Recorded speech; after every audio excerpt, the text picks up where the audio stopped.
Hello, and welcome back to Adam's Deep Dives. Finally onto the fourth Frightened Rabbit album, and I have to say sorry yet again for last week's. I had no idea at all that was going to be that long. Obviously, it's all on me. I made the mistake. I'm the one that made the documentary 3 times as long as the actual album. I really didn't intend that, so I'm very, very sorry. Hopefully this one will be a bit more concise, but I'm no longer, I feel like I'm no longer capable of judging these things. So if it turns out to be 2 hours again, so be it. You're not paying for it anyway, so who cares? Anyway, I hope you're all doing really well. Hope you enjoyed the last 3 Frightened Rabbit deep dives, and this one, as I said last week, is a little bit different for me, which I will explain when we get into it. But I just want to say a big thank you for watching, and a thank you for sharing and commenting and subscribing and whatever else you lovely, lovely people have done. So without further ado, let's get into Pedestrian Verse.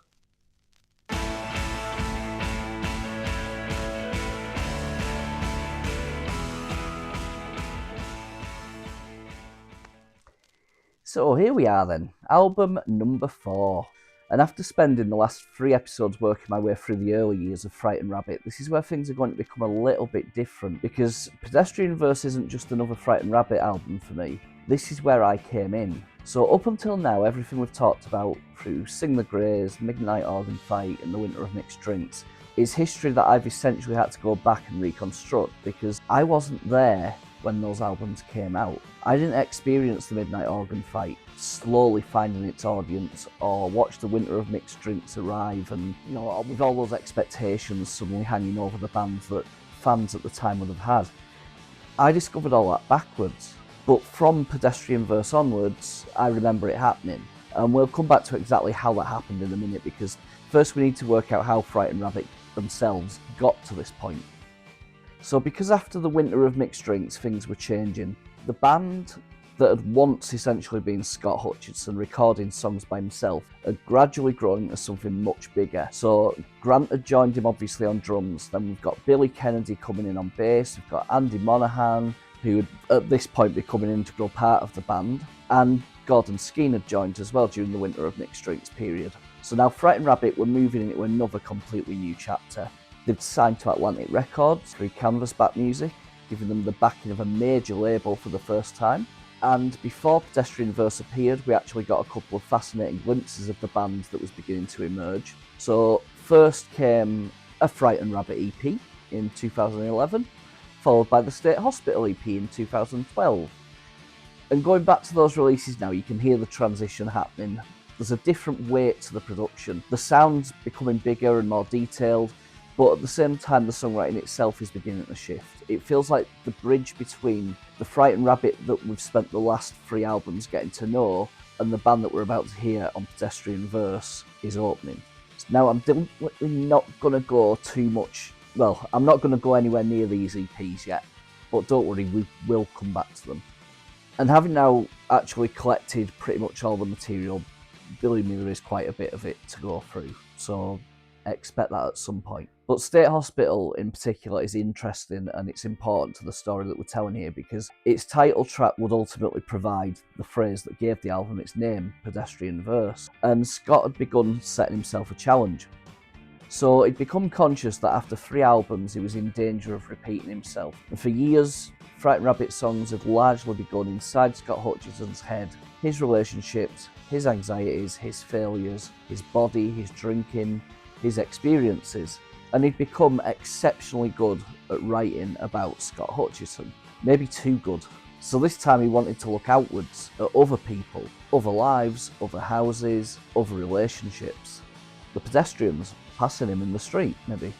Scott talked about suburbia, people's homes and dwelling places becoming part of the context of the record. And once you start looking through these lyrics, houses are bloody everywhere. Homes, backyards, concrete, paving stones, bricks, breeze blocks, wood, construction, the ground beneath them, even 2 pieces on the album simply called Housing In and Housing Out. And that's only one of the threads that we're going to be following, because one of the things that struck me while preparing this episode was just how interconnected the language of Pedestrian Verse is. We're going to encounter blood again, bones, skulls, organs, bodies failing and falling apart, water and rivers return, bridges return, swimming returns, sand returns, even anchors return.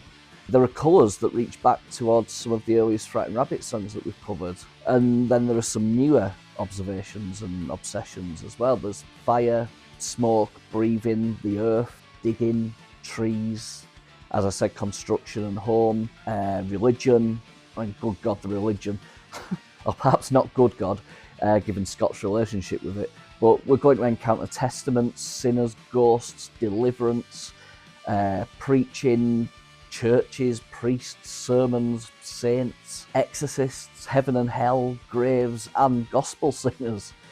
And once you start noticing it, it's absolutely everywhere on the album. And I think that's something that we're going to have a lot of fun pulling apart as we work through these 12 tracks. Some of these connections were clearly deliberate. I mean, some may simply have just become part of Scott's songwriting vocabulary by this point. And some of them might be me reading far too much into them. And I'll try to tell you which is which as we go along, because that's part of the fun of doing this. Sometimes a songwriter deliberately plants a reference, sometimes an influence creeps into something completely subconsciously, and sometimes we as listeners connect two dots that the person who wrote the song might never have even connected themselves. So where Scott has actually explained something, we'll use his explanation. Where he hasn't, well, we're going exploring.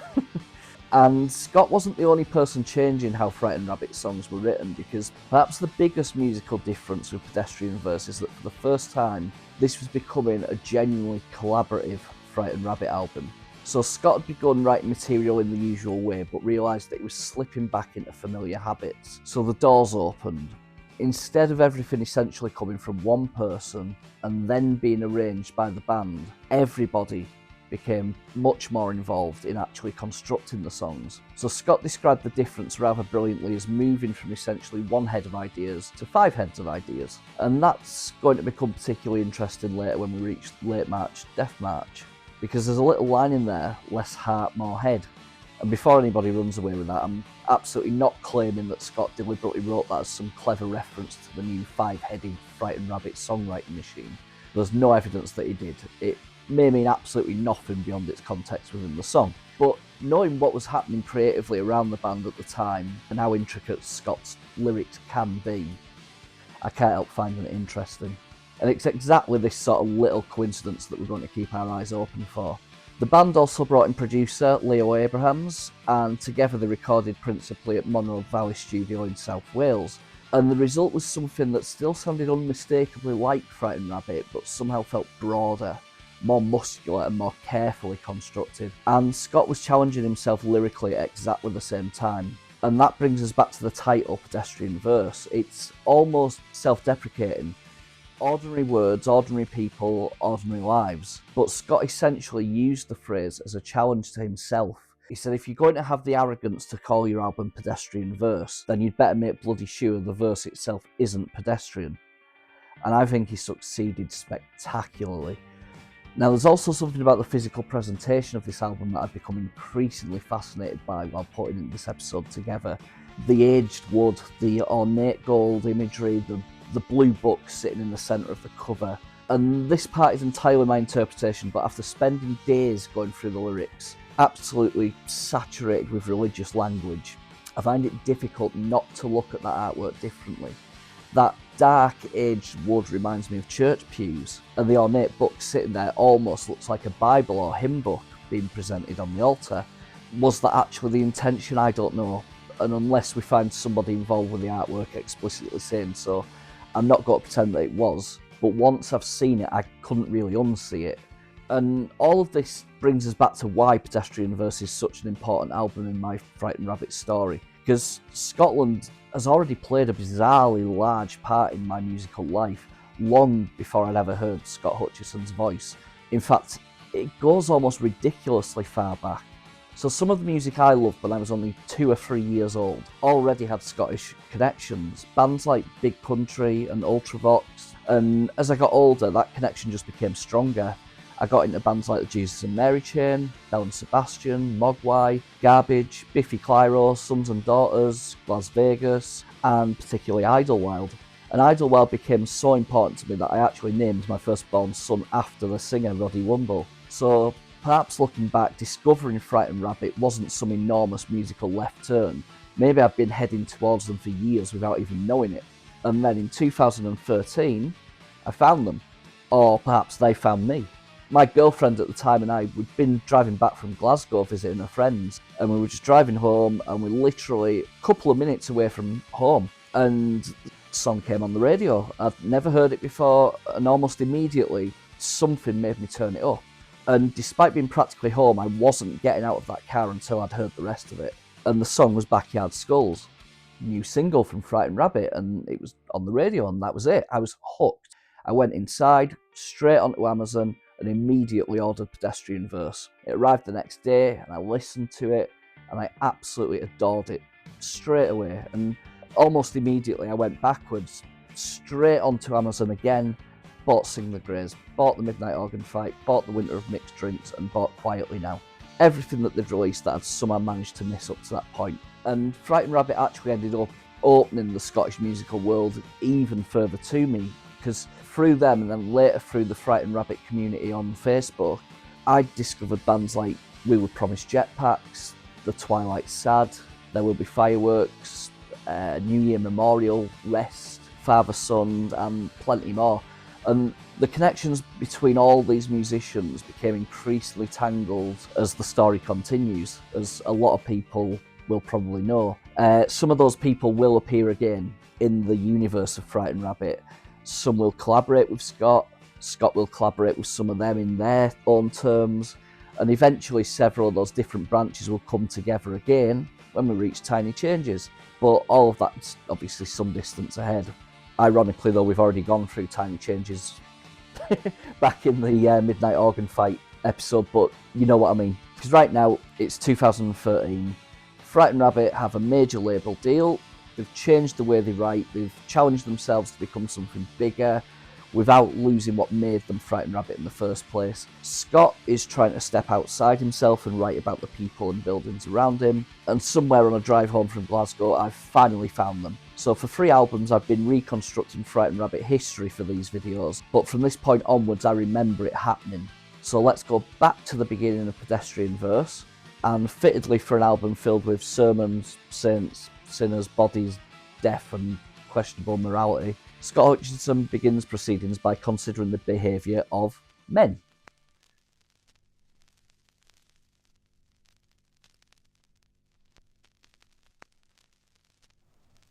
So, straight away we're seeing that change in Scott's songwriting that I mentioned in the introduction. Scott actually considered Acts of Man and State Hospital to be companion pieces. State Hospital was written first and was Scott's attempt to construct the life of somebody other than himself for the first time, while Acts of Man looks at the other side of that picture, specifically at the behaviour of men. And bloody hell, he doesn't exactly paint us in the best light. The song presents this parade of pretty unpleasant male behaviour from the offset. Drinking, casual sex, infidelity, violence, misogyny, irresponsible fatherhood, and this idea of men presenting themselves as strong and courageous while actually hiding cowardice underneath. Hence that wonderfully sarcastic recurring idea of the heroic acts of man, because there's absolutely nothing heroic about most of the acts Scott is describing. But what stops this song from becoming Scott simply pointing his finger at somebody else is that he deliberately places himself amongst these men. He's not standing on the outside saying, look at all these terrible people. He's admitting that he's capable of being just as selfish, cowardly and flawed as the people he's describing. And I think that's really important, particularly on an album where Scott was consciously trying to write about other people's lives. He's looking outwards, but he's not suddenly pretending that he's morally superior. And then towards the end, the perspective becomes much more personal. After spending most of the song dismantling these traditional ideas of masculinity, Scott talks about wanting to be someone's man and wanting to build a house around them. And there we go, one song into Pedestrian Verse, and we've already got our first house. Remember what I mentioned in the introduction about Scott describing homes, suburbia, and dwelling places as one of the threads running through this album? Well, it took us less than 5 minutes, and I particularly love the way the sentiment of this song changes towards the end. Scott isn't suddenly claiming that he's discovered how to become this heroic man he spent the song talking about. Quite the opposite. He's basically admitting, I'm not a hero, I'm selfish, I'm flawed, but I'm here and I'll try. And I think there's something much more believable and human about that than some enormous romantic promise that he's going to save somebody. You can't promise that. All he can promise is the effort, his effort. And there's something else that Scott does here that's really clever. You can hear it immediately in the vocal. He's singing significant parts of the song right from the start in that unusually high falsetto. And Scott actually explained that this was a deliberate choice. He liked the contrast of delivering some of the song's ugliest and most brutal ideas in this fragile, almost feminine voice. But he also talked about the almost emasculated quality of singing that way, which couldn't really be more appropriate. Here's a song pulling apart conventional ideas of masculinity, male aggression, bravado, sexual entitlement, the idea that strength automatically makes somebody heroic. And Scott deliberately chooses a vocal style that removes that stereotypical masculine power. So the way he's singing this song is actually reinforcing what he's saying in the lyric. And musically, this is a fascinating way to begin the album as well. After the Winter of Mixed Drinks, they could have easily opened this with something absolutely enormous. Instead, we get this slow, restrained piano-led piece that gradually builds over nearly 5 minutes. And there's something almost hymn-like about it. And considering just how much religious language we're going to encounter on Pedestrian Verse, there's an interesting atmosphere to establish right at the beginning by using that hymn-like sound to it. Now, it's also our first proper chance to hear the change in how Frightened Rabbit were now constructing songs. The music here is credited to Frightened Rabbit collectively, with Scott separately credited for lyrics. So that whole idea we talked about in the introduction, moving from Scott's 1 head of ideas to 5 heads of ideas, isn't just something that he'd said in an interview, it's right there in the credits, and I think Acts of Man is a brilliant opening statement for what this album's going to do. Scott's still writing about flawed people, bad decisions, sex, alcohol, relationships, and all the messiness that we've become very familiar with over the previous 3 records, but the camera has started to pull back. He's looking beyond his own life, he's looking at people, and yet he's still honest enough to leave himself standing in the middle of the picture.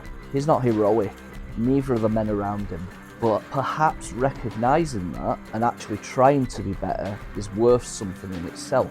And after beginning Pedestrian Verse with a fairly damning examination of the behaviour of men, we're about to move somewhere completely different, or at least it initially appears to be completely different. Because next, we're heading into the suburbs, and we're finding out what's buried beneath the garden.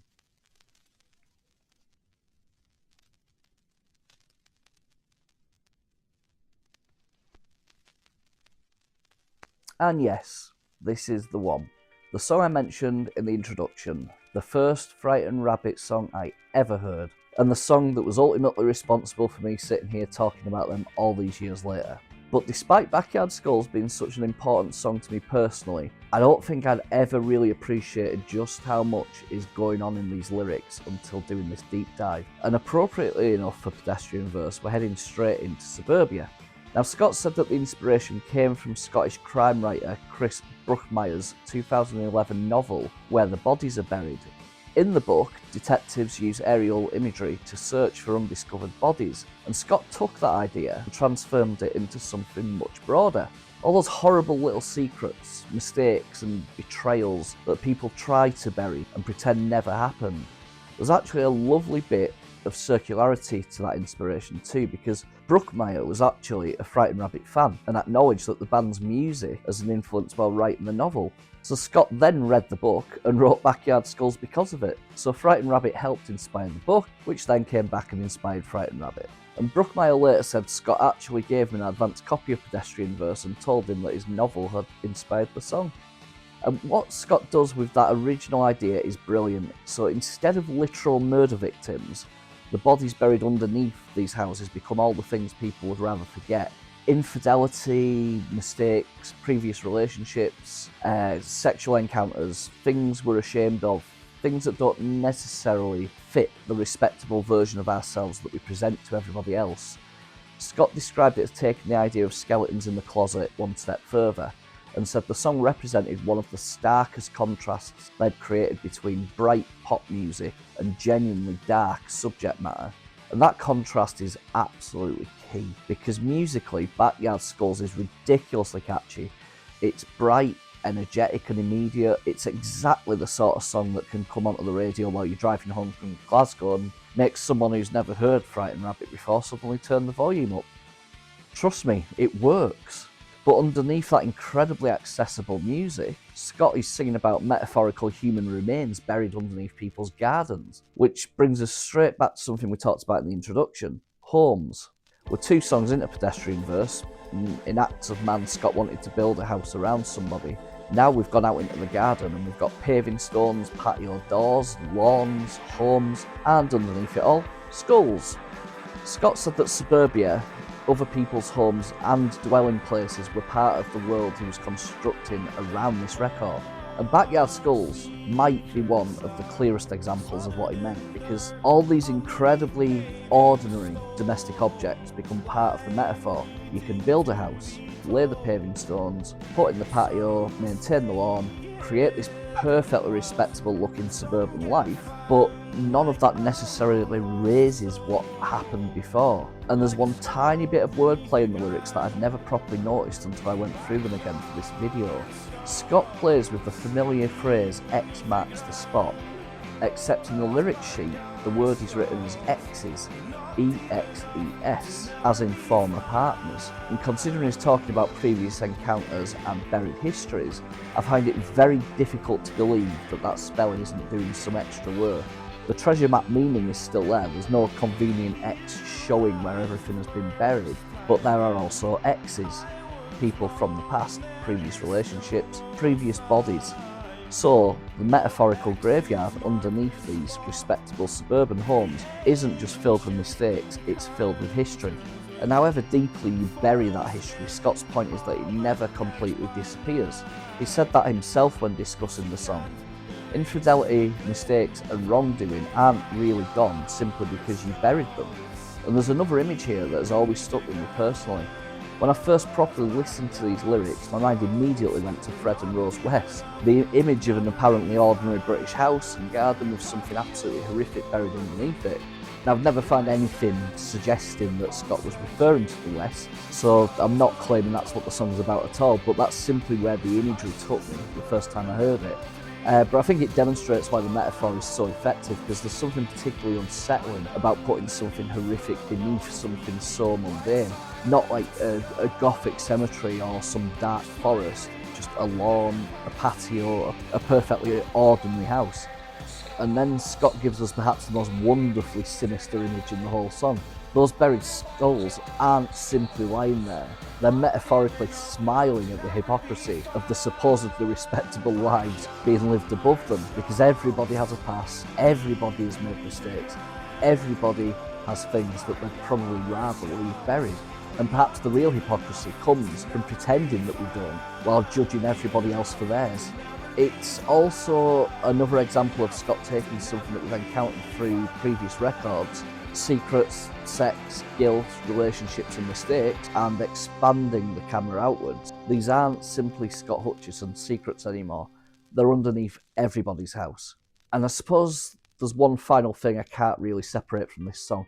However many times I've heard Backyard Skulls since 2013, there's always going to be a little part of me hearing that for the first time, driving home a couple of minutes from the house and just turning the radio up and having absolutely no idea that the band I've just discovered was going to be something so important to me, that 13 years later I'd be sitting here examining whether Scott Hutchison deliberately spelled X's as E-X-E-S or just misspelled X as in X marked the spot, which is quite a journey from one bloody song that I heard on the radio.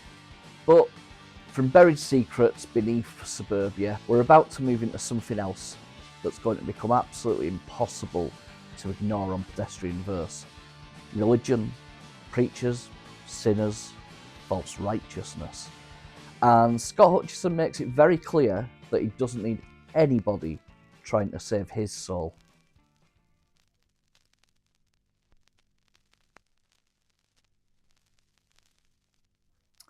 If Backyard Skulls introduced us to one of the major recurring ideas on Pedestrian Verse, death, then Holy introduces us to another one that we're going to be seeing an almost ridiculous amount of from this point onwards: religion, New Testament, benevolence, sinners, salvation, being holy. We're 3 tracks in and Scott's already started raiding the Bible for imagery. But Holy isn't really a song about religion in the conventional sense. In fact, Scott described what was happening here as almost the complete opposite. He said that there was a period during 2011 where he wasn't exactly behaving like what he called a pillar of society.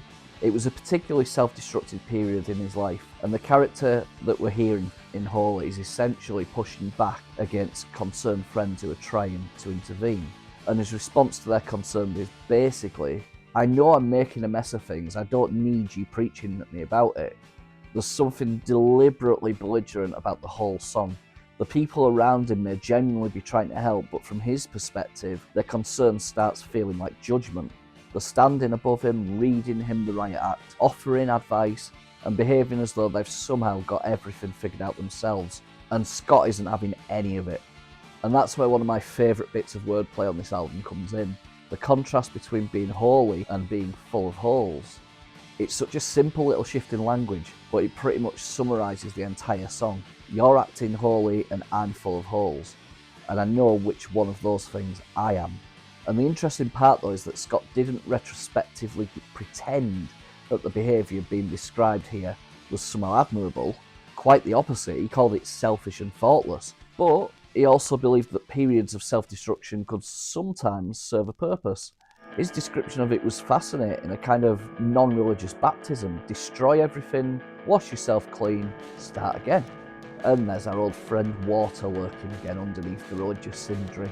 Because traditionally, baptism uses water as an act of purification and rebirth. Scott's version is considerably messier.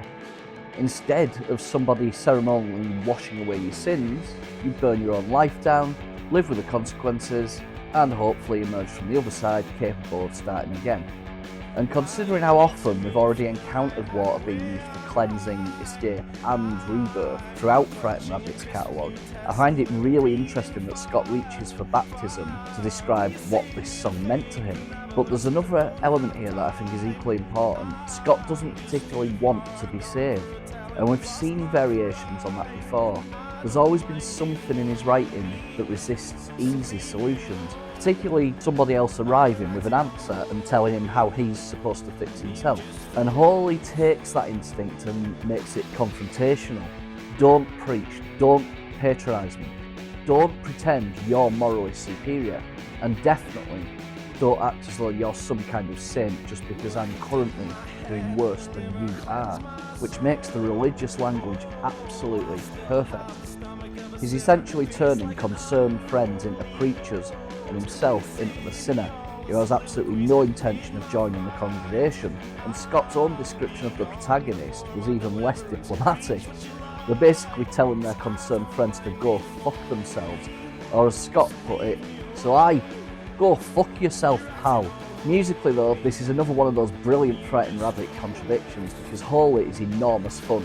It's bright, driving and ridiculously catchy. Contemporary reviews actually picked up on that contrast, with The Independent describing it as an anti-hymn. This huge, infectious piece of music carrying a fairly vicious attack on self-righteousness.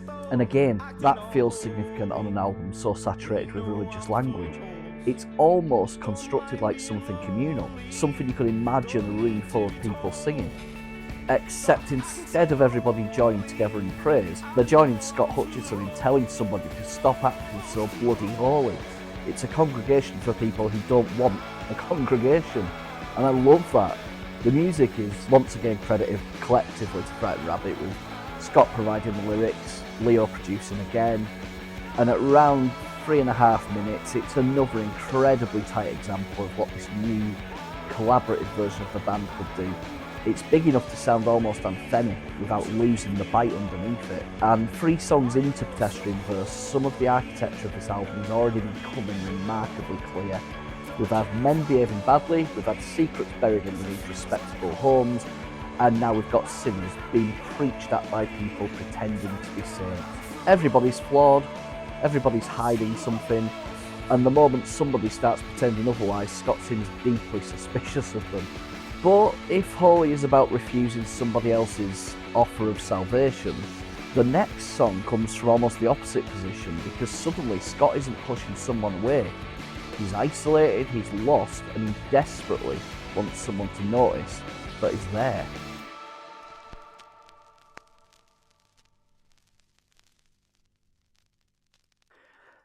And from Scott telling everyone to stop trying to save him on Holy, we arrive at the Woodpile, a song where suddenly he seems to desperately want somebody to notice that he needs saving. And Scott's own description of this song is probably the best possible summary of it. He said, "It's a big, confident rock song about helplessness." And that contradiction is absolutely at the heart of the Woodpile, because musically this thing sounds enormous. It's confident, driving, direct, and built around one of those massive Frightened Rabbit choruses that feels designed to be shouted back at the band by a room full of people. But the person inside the song, he's doing absolutely none of those things. He's isolated, he's removed himself from everybody else. He's standing away from the crowd, hoping somebody will notice him without actually having to go over there and ask for help. And I think that's one of the things Scott captured incredibly well throughout his writing. That strange contradiction where you desperately want human connection while simultaneously doing everything possible to avoid it. You want someone to find you, but you hide. You want someone to know you're struggling, but you don't tell them.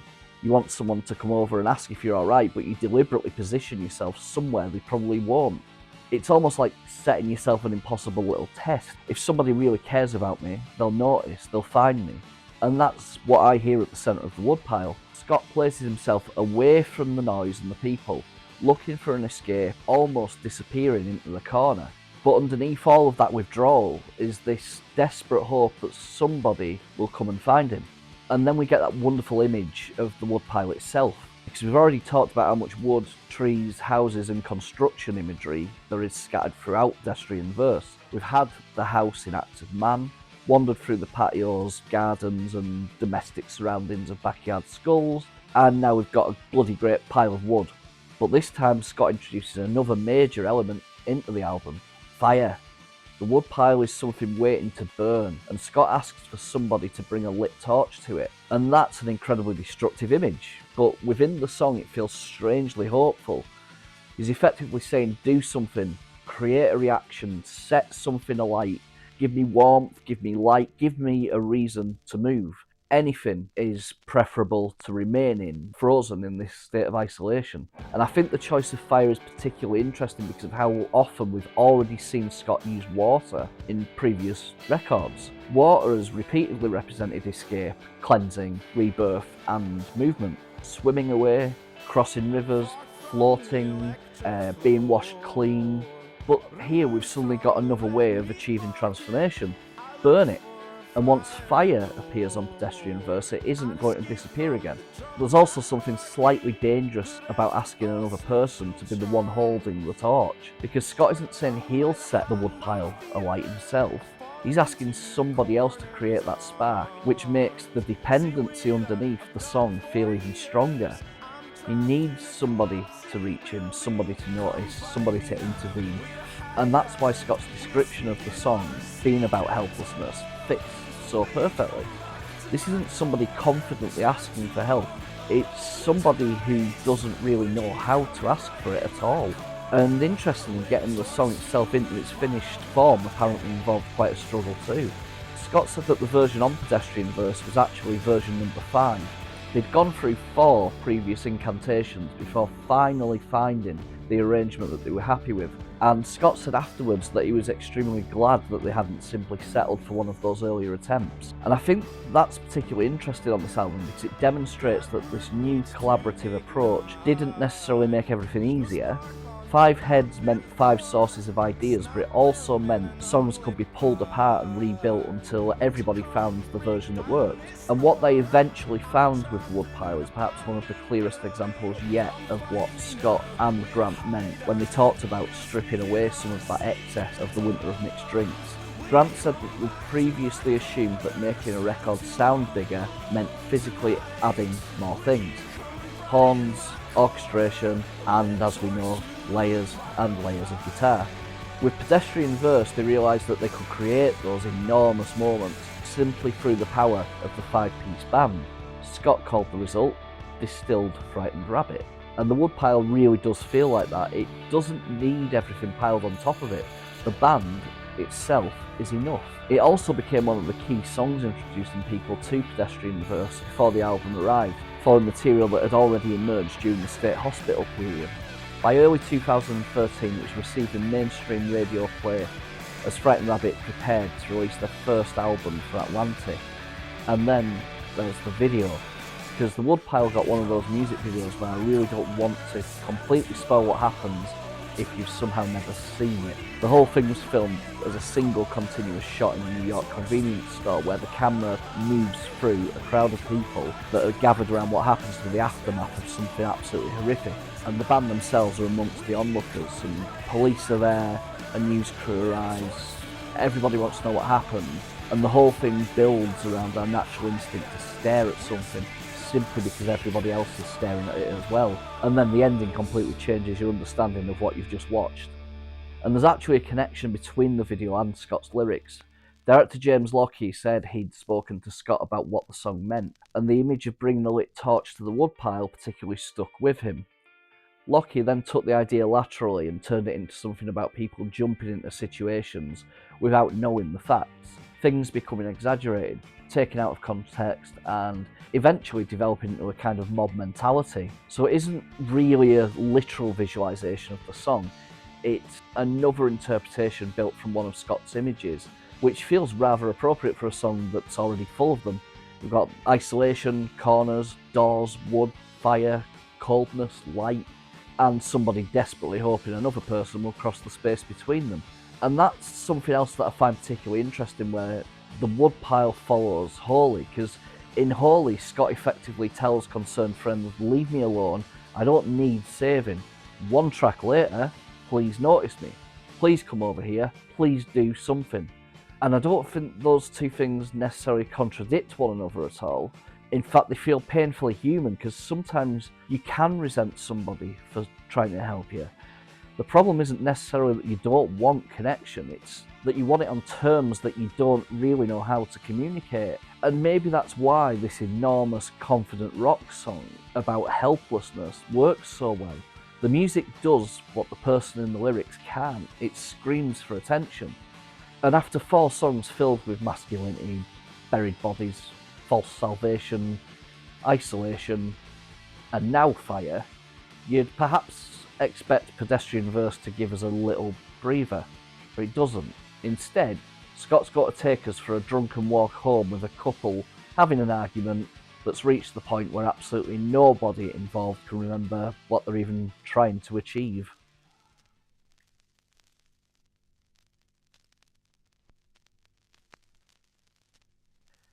After the isolation of the Woodpile, we arrive at late March, Death March. And if I had to choose one song that demonstrates just how densely Scott Hutchison could pack recurring imagery into Pedestrian Verse, this might be it. Because we're about to get religion, death, bones, bodies, water, bridges, fire, birth, plants, God, prayer, and probably several other things I've forgotten to mention.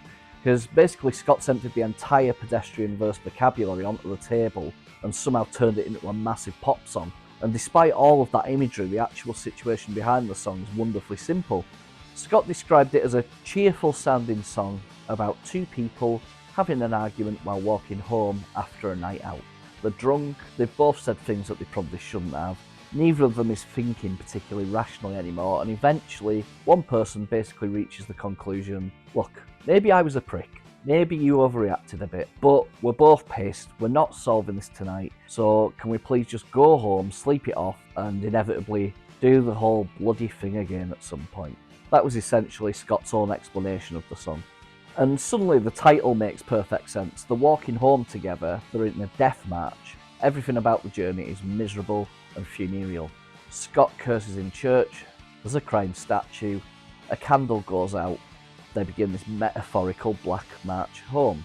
There's a funeral in somebody's eyes, there's a drunken priest, there are sermons, and that's all before we've really got moving. So after Holy, where religion was already everywhere, Scott apparently thought, not enough, more church. But once again, he isn't using religious language to express faith, it's quite the opposite. At the centre of the chorus, he explicitly rejects the existence of God and decides there's therefore no point wasting his breath asking for divine assistance. And then immediately follows that with the language of prayer anyway, which is such a Scott line of thought. There's no God, I'm not praying. Now please observe this sentence I've constructed using the vocabulary of prayer.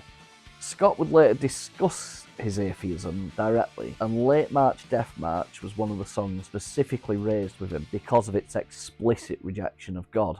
But religion is only one layer here, because we've also got the body again. There's marrow, bones, and not merely bones, bastard bones. We've been tracking Scott's fascination with bodies falling apart since the earliest Frightened Rabbit songs, and here he's gone right inside the skeleton. Then we've got water. The bridge is out, the river's high, and that's particularly interesting because bridges and water have both appeared repeatedly through the catalogue already. A bridge should allow you to cross something. It should get you safely from one side to another.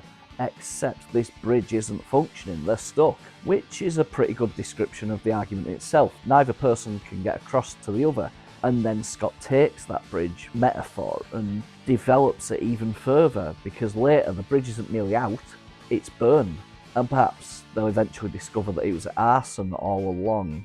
So we've now combined two of the major elemental images that we've been watching on the album, water and fire. The river's presenting the crossing, and the bridge has been destroyed by fire anyway. There's absolutely no root through this argument, and I love the admission contained within the idea of arson.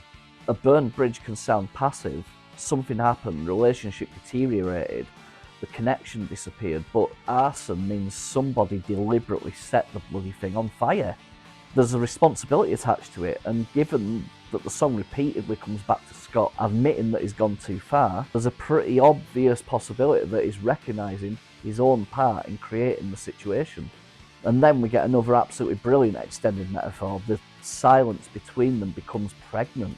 But despite this enormous pregnant pause, no truce can actually be born from it. And even within that idea, Scott manages to bring the natural world back in because there's no grain from which that reconciliation can grow. And then later we've got seeds of doubt and eventually dead balloons and withered flowers. Birth imagery, plant imagery, death imagery, all sitting inside the same drunken argument. And this is why going through Scott's lyric sheets probably is dangerous, because you start with they're having a row on the way home, and 20 minutes later you're investigating the reproductive properties of metaphorical ceasefires. And there's one line here that I picked up on before researching this song because it immediately caught my attention. Like Bulver said, less heart and more head. And initially the part that jumped out at me was less heart, more head, as I said in the introduction. Because remember, as I said, like about the change in songwriting on Pedestrian Verse, and he talked about Frightened Rabbit moving from essentially one head of ideas to 5 heads of ideas. So I wondered whether there might be a possibility of a little connection there. And as I said, I'm still not claiming that there is. It could be totally coincidental, but then I noticed something much more obvious that needed answering. I thought, who the hell is Bulver? And that sent me somewhere I absolutely wasn't expecting. Ezekiel Bulver. Except Ezekiel Bulver never actually existed. He was a fictional character invented by C.S. Lewis, the writer of The Lion, the Witch and the Wardrobe. So Lewis created him while explaining an argumentative fallacy that he called Bulverism. And essentially, Bulverism is what happens when, instead of demonstrating that somebody's argument is actually wrong, you simply assume that they're wrong and start explaining why you think they believe the wrong thing. Lewis's point was that before you explain somebody's supposed psychological reasons for being wrong, you first have to establish they actually are wrong, which is a wonderfully obscure reference to throw into a Frightened Rabbit song. But think about the context. We're listening to two drunk people arguing. Logic has disappeared. Both are stubborn. They're making assumptions. Neither is even listening to each other. And the entire disagreement has reached the point where even Scott's solution is essentially, can we just stop trying to resolve this and go to bed? Suddenly invoking Bulver in the middle of this argument makes considerably more sense. And interestingly, I haven't found evidence that less heart, more head is actually a quotation from C.S. Lewis or Ezekiel Bulver at all. So when Scott says, like Bulver said, he doesn't appear to be simply quoting Lewis, which means there may be another joke or piece of wordplay going on there, but it also means my original thought about the five heads remains exactly where it started. An interesting observation, but absolutely not something that I'm claiming Scott intended. Musically though, the song is almost hilariously at odds with everything that I've just described, because Late March Death March is an absolute banger. Scott himself described it as a jolly tune, and contemporary reviews regularly picked it out as one of the album's huge anthemic moments. It's another classic Frightened Rabbit trick. Take death, atheism, drunken arguments, burned bridges, and the possible collapse of a relationship, and then make you want to jump around while listening to it. Despite Pedestrian Verse representing this expanded, collaborative five-piece version of Frightened Rabbit, Late March Death March actually reconnects with something much older. Grant Hutchison said somebody had criticised The Winter of Mixed Drinks because they'd felt that the old two-piece thrashing drums and guitar identity had disappeared. Grant remembered that when making this record. Now, he didn't want to recreate Sing the Grace, but he did want to retain that fundamental Frightened Rabbit identity. And Gordon Skeen remembered Late March Death March as one of his favourite tracks to record, because the band were all standing together in a circle playing drums. And I love that. We've spent all this time talking about Frightened Rabbit evolving from Scott and Grant into this five-headed collaborative band. And one of the songs that best demonstrates the new collective energy was created by everybody gathering around and reconnecting with one of the most primitive ingredients Frightened Rabbit ever had, hitting things. So Late March Death March somehow manages to look backwards and forwards simultaneously.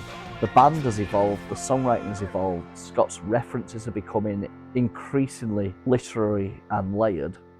The production is bigger and more confident, but underneath everything, there's still some of that scrappy, rhythmic energy that existed when Frightened Rabbit was essentially two brothers making noise together. And lyrically, this song might be one of the clearest demonstrations yet of just how interconnected Pedestrian Verse is becoming. Church, priests, sermons, God, prayer, death, funerals, marrow, bones, bridges, rivers, fire, arson, pregnancy, birth, seeds, flowers, and somehow C.S. Bloody Lewis. And perhaps the saddest thing underneath all that clever imagery is how cyclical this relationship feels. They'll get home, sleep it off, apologise, and then do it all again. Except eventually you can only make that march so many times, because after enough arguments, enough apologies and enough burned bridges, sometimes that relationship doesn't survive another winter.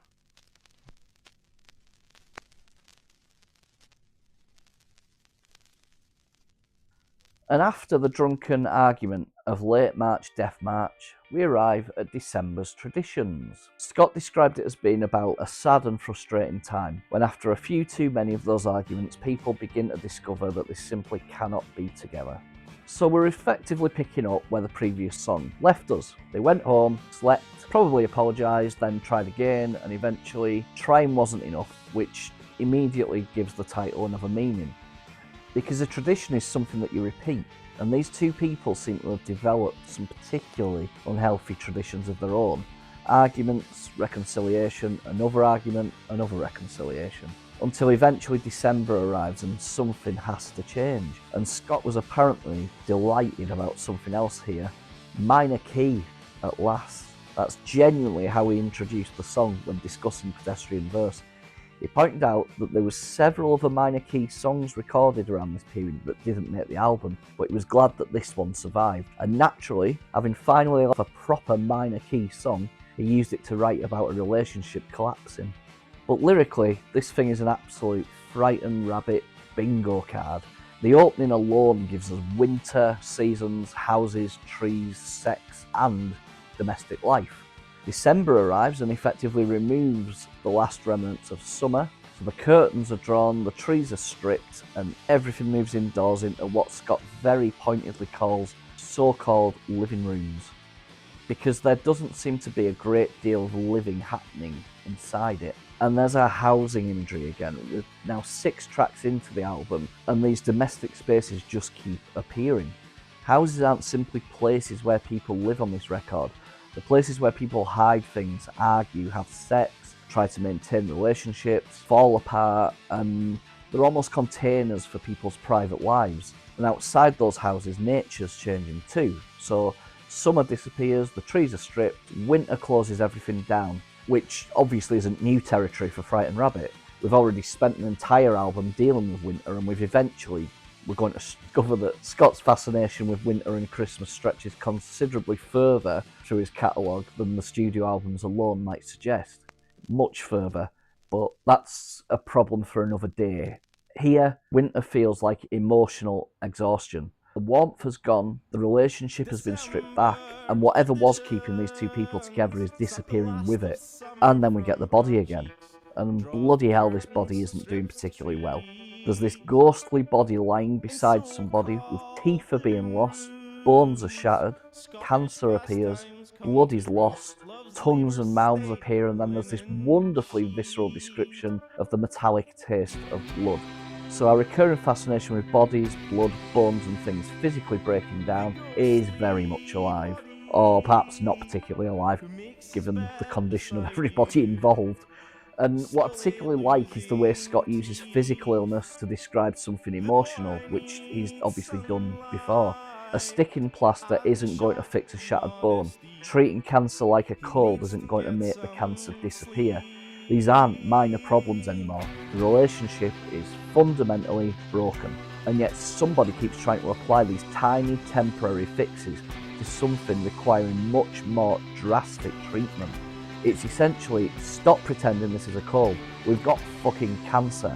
And there's something almost brutally practical about that metaphor. You can apologise after another argument, you can have sex, you can promise to behave differently, and you can patch things over. But if the underlying problem is much bigger than any of those things, then you're basically putting a plaster on a shattered bone. It might make you feel like you've done something, but you've not fixed anything. And then we get another word that's been following Scott around for years, blood. Except here it's specifically blood loss. And that fits the song beautifully, because this relationship feels like something slowly bleeding out. They're keeping it alive through mouth to mouth and they're trying to resuscitate it, but keeping something technically alive isn't necessarily the same as making it healthy again. And that gives the physical imagery an almost medical quality. Cancer, shattered bones, blood loss, mouth to mouth. The relationship isn't simply unhappy, it's a patient. And the prognosis isn't particularly encouraging. Then we get another fascinating little callback to Holy. Scott essentially says that if this person is looking for a saint, they've chosen the wrong man. There's the religious vocabulary again. Only 3 tracks ago, he was rejecting people, behaving as though they were holy. Now he's acknowledging that he certainly isn't. And once again, he's refusing to pretend otherwise. He isn't offering himself as the perfect partner. He isn't claiming innocence. He isn't saying, this relationship failed entirely because of you. If you need a saint, I'm not him. And that fits beautifully with Acts of Man as well. Scott began the album admitting that he's just as selfish and flawed as everybody else. Now the relationship is collapsing, and he's still refusing to cast himself as the heroic figure. But perhaps the most painful thing in the song is the repeated question, what do you need from me? Because at first it almost sounds frustrated. What the hell do you actually want? Sort of thing. You know, tell me what am I supposed to do? But as the song continues, the question seems increasingly desperate. Eventually, Scott isn't demanding an answer, he's practically begging for one. And then comes the admission that if he actually knew how relationships worked, he could write a bloody book about it. Except he doesn't. Nobody does. There isn't an instruction manual that tells you exactly which argument matters, which apology will work, or when something has finally become irreplaceable. And considering Scott was consciously trying to look beyond himself on Pedestrian Verse, there's something beautifully universal about that. What do you need from me? It's such a simple question, but sometimes the other person doesn't know either. Sometimes you don't know. And sometimes by the time anybody works out the answer, the relationship is already over. And there's another line that I really like in the middle of all this. After months spent grieving, Scott reaches the point of essentially saying, "Fuck the grief, I'm leaving." And that's an interesting choice of word, grieving. Nobody has literally died, but something has. The relationship, the future that they imagined together, the version of themselves that existed. And again, we've got death imagery being used for something that is technically still alive. Which brings us back beautifully to Scott's explanation. After enough death marches, eventually you realise you can't keep marching. At just over 4 minutes, it closes the first half of Pedestrian Verse, which actually makes its position rather perfect, because the first 6 tracks have taken us through flawed masculinity, buried secrets, self-destruction, isolation, arguments, and finally the death of a relationship. And now we're going home, literally, because the next 2 little pieces are going to frame pretty much the second half of the album and bring one of the biggest recurring ideas right into their titles.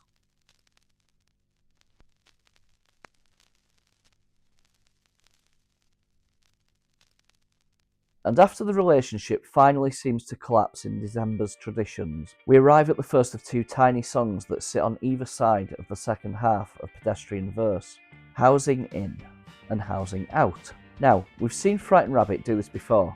Every album so far has contained these strange little miniature pieces, but there's a slight difference this time. These don't really feel like fragments to me. They're genuinely little songs. So they've got verses, choruses, hooks, and a proper idea behind them. And particularly in the case of Housing In, enough melody that every single time I hear it, I have exactly the same reaction. Oh, this is bloody lovely. I wish they'd make this into a full... Oh, it's finished. It's only 1.5 minutes long. And Scott explained that Housing In and Housing Out were deliberately written as a pair, both based around the strange experience of being in a constantly touring band. You spend weeks travelling around and eventually you get to go home. You get one night back amongst all your comforts, just enough time to settle into being there again, and then somebody comes along and rips you straight back out of it and throws you, as Scott puts it, into the rammy again. And this first half is the lovely bit, coming home. You can hear it in the music. There's something incredibly warm and comforting about Housing In. After some of the darkness that we've just been through, it's suddenly everything feels lighter. And the lyrics are full of that feeling of approaching somewhere familiar. Scott is travelling on the Great Northeastern Line, watching the carriages ticking past, and eventually sees the glow of the housing appearing in the distance. And those imperfect, crooked shapes on the skyline mean something completely different when they're yours. That's home. And once again, looking at the language Scott is using, housing, house, home. We've spent half the album finding houses everywhere. Now Scott has finally gone, fine, I'll name the bloody song after them. But I think this is one that adds something important to that recurring imagery. So far, houses haven't always been particularly comforting places on this album. We've had the metaphorical remains of people's past buried beneath them in backyard skulls. We've had relationships disintegrating inside living rooms in December's traditions, and we've had Scott wanting to build a house around someone, the active man. Here though, home genuinely feels like sanctuary. He's tired, he's been travelling, he's finally laid his head down, he's eaten proper family food, and now his entire request to the outside world is basically, please don't take me away again. There's something almost childlike about that. I've only just got home, leave me here, and I particularly love that little image of the family food, almost putting the strength back into his tired shoes. And it's such a wonderfully mundane definition of home. Not some grand statement about belonging, just I'm knackered, I'm home, and somebody's fed me. Sometimes that's enough. And there's another tiny detail here that jumped out at me when I went through the lyrics. Scott describes the repetitive ticking of the train carriages as metronome. Now obviously a metronome makes perfect sense in that context. He's a musician sitting on a train, hearing that constant mechanical rhythm and translating it into musical language. But what's interesting is that the metronome also turns up visually in the artwork for this period. And that's exactly the sort of thing I love about the world Scott built around these records. Sometimes an object isn't confined to a lyric. It wanders out into the artwork. An image from the music becomes part of the physical presentation surrounding it. And considering how carefully interconnected the Pedestrian Verse artwork already seemed to be, I don't think the appearance of that object is something that we should completely ignore. But there's also a slightly sadder element underneath all that warmth, because Scott knows this isn't really a homecoming, it's an interruption. He's only calling this place home for a day or so. That's it.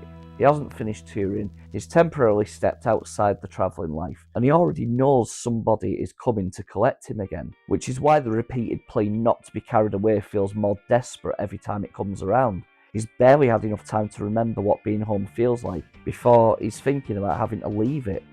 And there's a really nice contradiction here with the woodpile too. There, Scott desperately wanted someone to come and find him. Here, don't come and get me. But that's touring life. When you're away, you want home. When you're home, there's another commitment waiting to drag you away. And Scott manages to capture that entire cycle in 90 seconds. And that's probably why I find Housing In so frustratingly good. It doesn't feel like an interlude that's merely performing a structural job. There's enough here for a full Frightened Rabbit song. The melody is there, the hook is there, and the imagery is there. The idea is completely formed. And just as I've settled into it, somebody carries me away, which actually is probably rather appropriate because Scott's only allowed to settle into his house temporarily too. And we're going to have to leave him there for a couple of songs, and we'll come back to him on the other side with Housing Out. But first, we're about to discover that apparently getting home, eating some family food and finally putting your head down hasn't done a great deal for Scott's general state of health.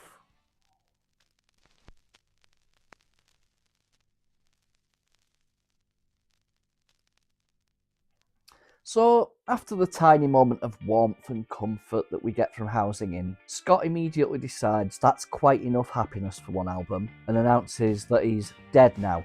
And Scott's own explanation of this song is wonderfully straightforward. He described it as essentially a 4-minute version of the usually flippant statement, "I wish I was dead." Not necessarily genuinely wanting to die, but imagining the relief that would come from everything simply stopping. No noise, no light, nothing. Although Scott did add that if he was lucky enough to get sent to hell, he'd quite like a drip feed of single malt whiskey while he was there. Which probably tells you everything you need to know about the tone that we're dealing with here. Because despite the title and subject matter, Scott actually remembered Dead Now as one of the funniest songs he's written, almost as a reaction against this idea that he was permanently miserable. And once you start pulling the lyrics apart, you can see what he means. This isn't floating in the fourth, this is theatricality and black humour. Scott opens by announcing that he isn't himself anymore and comparing his body to a broken boxer filled with glass and sand, which is a fantastic image. He's basically battered, he's exhausted, he doesn't feel healthy. Even the songs themselves seem to be coming from the lungs of the elderly. And that's another one of our recurring body parts, lungs. We've already got breathing, smoke and air floating around this album, and now Scott's voice itself seems to be emerging from a pair of lungs that have effectively given up.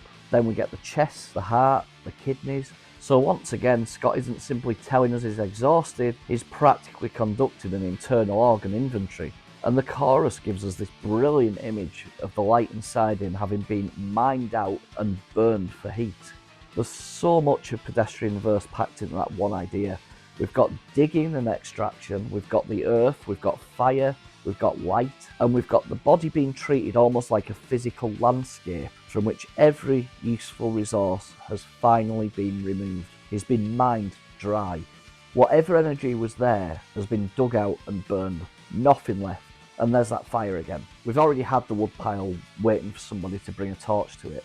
We've had the bridge burned in late March, Death March. And now Scott's own internal light has been extracted and used as fuel. Fire on this album keeps appearing as something transformative, but it isn't necessarily positive. Sometimes it provides warmth, sometimes it destroys the bridge, and sometimes it consumes the last thing that you had left. And then Scott takes us somewhere even more familiar. Religion. Again. He's apparently done something terrible to his kidneys and now something is living inside him. So naturally, what does he need? An exorcist. And if an exorcist isn't available, he'll settle for one of the strongest drinks he can get, which feels like an extremely Scott Hutchison alternative form of spiritual treatment. And then we've got hell, heaven's door, sin, And this wonderful image of everybody joining hands and singing together in celebration of hell and the virtue of sin. And we're back in that territory of holy again. Scott keeps borrowing the structures and vocabulary of religion while completely turning the traditional meanings upside down. A congregation joins hands to celebrate hell, a hymn to the virtue of sin, an exorcism possibly replaced by a stiff drink. It's almost becoming the anti-religion of Pedestrian Verse. And remember what happened only a couple of songs ago on Late March Death March. Scott told us there was no God. He wasn't going to waste his breath praying, and now apparently he's arrived at heaven's door specifically to shout hell at it. So? And he even manages to get another house into the song, because after all this talk of heaven and hell, Scott's grand final act of rebellion is considerably more earthly. He's going to piss on somebody's front porch. There's our domestic imagery again. Even when Scott is spiritually dead and screaming towards heaven, somebody's house still manages to wander into Pedestrian Verse. But underneath all the jokes, there's something genuinely interesting happening in the chorus. Scott imagines death as silence. The belligerent symphonies of life finally stop. And I love that choice of language because he's describing existence itself in musical terms. Life isn't simply noisy, it's a symphony, except it's an aggressive one. Something constantly demanding his attention, and death, at least within the exaggerated context of this song, represents the moment somebody finally switches the bloody thing off. That's where the relief comes from. Not pain, not destruction, just quiet. And musically, the song does almost the exact opposite. It begins relatively restrained, but rather than gradually dying away, it gets bigger and more alive.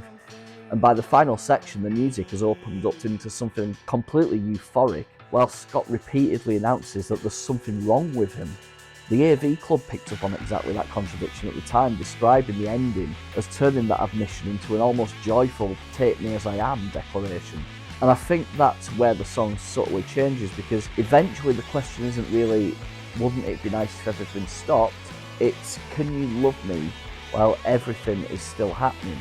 There's something wrong with me. I've got these tics and I've got these inconsistencies. I'm not pretending otherwise. Are you still going to love me? And then we get that word that jumped out at me that I went through back on the lyric sheet, the poetry. Scott says that whatever is wrong with him reads nothing like poetry. And obviously on an album called Pedestrian Verse, that's difficult not to notice. Now, I found nothing again from Scott suggesting it as a deliberate reference to the album title, but it did catch my attention because Scott chose an album title that essentially comments on his own writing, his verse, and here he is within that same album looking at all his faults and inconsistencies and saying that they don't read like poetry. It definitely feels like there's a connection to me. Where Scott's deliberately challenging himself to improve as a lyricist, I think it's at least putting a little question mark next to it. And there's another little irony here. Scott says it reads nothing like poetry in the middle of an absolutely ridiculous collection of metaphors involving broken boxers, mind light, deviled kidneys, exorcists, heaven, hell, and belligerent symphonies. I mean, it sounds pretty bloody poetic to me, and perhaps that's ultimately what I like most about Dead Now. The title sounds incredibly bleak. Scott's explanation of imagining the relief of nothingness sounds incredibly bleak as well, but the actual song refuses to stay there. It becomes funny, defiant, and huge, almost celebratory. But by the end, he's no longer alone saying, I'm dead. Everybody's joining hands, everybody's singing, and eventually, he isn't really talking about death at all. He's talking about being alive, flawed and inconsistent, and asking somebody to accept him anyway. So Scott may repeatedly insist that he's dead, but the band behind him sounds increasingly determined to prove that he's anything but. And from Scott imagining himself as already dead, the next song takes us somewhere considerably more grounded and considerably more devastating, because this time he's telling somebody else's story. And it's a story of poverty, abuse, inequality, and a woman who seems to have had the odds stacked against her almost from the moment she was born.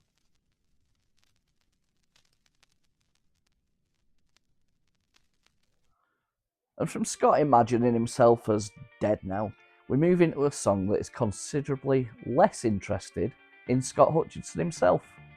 because State Hospital was an incredibly important song in the development of Pedestrian Verse. In fact, Scott said it was the first song that he finished for the album, and lyrically, it set the standard that he was trying to maintain across everything else.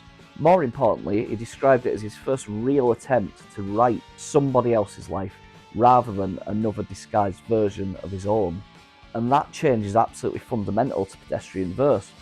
We've talked throughout the previous 3 albums about how overwhelmingly autobiographical Scott's writing could be. His relationships, his breakups, his drinking, his insecurities, his body, his mistakes. But here, he deliberately steps outside himself and constructs a character, a woman born into circumstances where right from the beginning, it feels like almost everything is stacked against her. And Scott doesn't even give her a particularly dignified entrance into the world.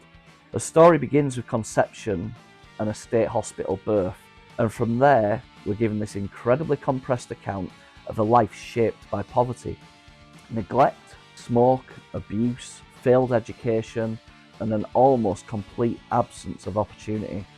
It's like Scott has taken an entire lifetime and squeezed it into 4.5 minutes, and importantly, he doesn't portray her as weak. Quite the opposite. She's extraordinarily resilient. Her skin and blood are described as being thicker than concrete. And there's another one of those words that we've been watching as well, concrete. Once again, we're back amongst the building materials of Pedestrian Verse.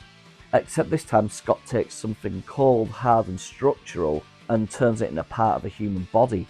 Her environment has effectively become her armour. She had to become as hard as the world around her simply to survive it. But even then, Scott makes it clear that resilience doesn't magically provide opportunity. Being strong enough to survive a terrible situation isn't the same as being given the means to escape it. And that's one of the things that I find most affecting about State Hospital. There's no easy inspirational story here. Scott doesn't construct somebody born into poverty who triumphs against all the odds because she simply tries hard enough, because life doesn't always work like that. Sometimes the circumstances you're born into genuinely affect the opportunities available to you. And Scott seems far more interested in asking us to look at that inequality than offering some comforting solution to it. Contemporary reviews picked up on exactly this aspect of the song, reading her story as one shaped by poverty, domestic abuse, emotional neglect, poor education, and the low expectations placed upon her. And then we reach that absolutely devastating later section, because everything she's survived, the person she ends up with isn't some knight in shining armour arriving to rescue her. It's the plumber, ruddy, balding, and apparently looking for little more than another body to satisfy his own needs. Which brings us all the way back to the very beginning of the album, Acts of Man. Scott explicitly said that he always saw these 2 songs as a pair. State Hospital came first though. Then he felt he needed to counterpoint and turn the camera towards men. And he even wondered whether the characters in the 2 songs might cross over, whether the plumber in State Hospital might be one of the unpleasant men that was shown in Acts of Man. But crucially, Scott deliberately refused to confirm any of that. He didn't want either song to become a neat story with a beginning, middle and end. He described them instead as little glimpses into millions of stories happening around the world. And I think that's much more powerful, because if Scott told us exactly who this woman was, exactly who the men were, and exactly what happens next, she becomes one fictional character. But leaving those gaps, she could be anybody. And suddenly, the connection between the 2 songs becomes incredibly uncomfortable. Acts of Man showed us the behaviour, State Hospital shows us somebody who might have to live with the consequences of men behaving that way. And neither song allows Scott to give us an easy villain and an easy victim with everything tied neatly together at the end. These are just people, flawed people, damaged people, people shaped by the things that happened before we met them, which feels increasingly like one of the central ideas of Pedestrian Verse. And there's the title. A state hospital is already an institutional place. It's not home, it's somewhere that you're born into, somewhere you're treated, somewhere circumstances bring you. And considering how obsessed this album has become with homes and dwelling places, there's something quite striking about introducing this woman's life through a building that isn't really hers at all. She begins life in an institution and then gets taken home, except home doesn't necessarily mean safety. We've already learned that on this record. Homes contain secrets, living rooms contain dying relationships, backyards contain skulls. And here, home contains smoke and a mother who herself appears to be struggling. So once again, Scott takes this traditionally comforting idea of home and complicates it. And there's another thread that we've been following since the very beginning of Frightened Rabbit: the body. Blood, skin, a spine, a head, a hand. Scott is still dismantling people into their individual pieces, but it feels different here. On the earlier albums, those body parts were very often his blood, his organs, his sexual body. Now he's using the same vocabulary to construct someone else. And that's a really good example of how Pedestrian Verse evolves Scott's writing without completely abandoning the language he's developed over the previous records. The vocabulary is familiar, the perspective isn't, and the music does something similarly effective, because the story could quite easily have been presented as a tiny, fragile acoustic song, but instead the band allows it to grow. It starts relatively restrained and gradually becomes this enormous, emotionally overwhelming thing, which means the music seems almost to give the woman the scale and dignity that the world itself around her denied her. And this was also our first proper glimpse of the Pedestrian era. Before the album arrived in February 2013, State Hospital had already been released in 2012 as the title track of the State Hospital EP. Scott described it at the time as the first snippet from the next album, while the other 4 EP tracks were songs that had been considered for the record but ultimately left off. But there's another enormously important connection between this song and the album that followed it, because State Hospital didn't merely make it onto Pedestrian Verse, it helped name the damn thing. The phrase Pedestrian Verse comes directly from this song, and Scott said that once he'd chosen those words as the album title, he'd effectively set himself a challenge. If you're going to call your record Pedestrian Verse, you can't then settle for any old lyric. He said the title became a gauntlet he'd thrown down for himself, forcing him to improve his writing. And I absolutely love that, because the song Scott regarded as his first successful attempt at writing outside himself contains the phrase that becomes the title of the entire record, which then forces him to try harder on every song that follows it. So State Hospital isn't merely another track on Pedestrian Verse. In a very real sense, it helped establish what Pedestrian Verse was going to be. And then there's the video, directed by Handheld Cine Club. It's every bit as uncomfortable as the song itself. And rather than having the band perform, we're shown a woman in hospital while fragmented, violent and emotionally traumatic memories begin intruding into what we're watching. Scott himself described the finished video as a stark affair, but felt that it fitted the song beautifully. And I think that's appropriate. This isn't really a song that needs Scott Hutchison standing in front of a camera for once. Scott isn't the important person in the story. She is. And perhaps that's the biggest change that State Hospital represents. Scott hasn't suddenly stopped putting himself into Pedestrian Verse. We've already heard plenty of evidence that he hasn't, but he's discovered that all the tools that he's developed for examining himself could also be used to examine the people around him. The detail, the body imagery, the dark humour, tiny observations, and the ability to make something brutally sad somehow become enormous and uplifting. They're all still here, he's just pointing them at somebody else. And perhaps that's why it makes perfect sense that State Hospital was the first song written for the record.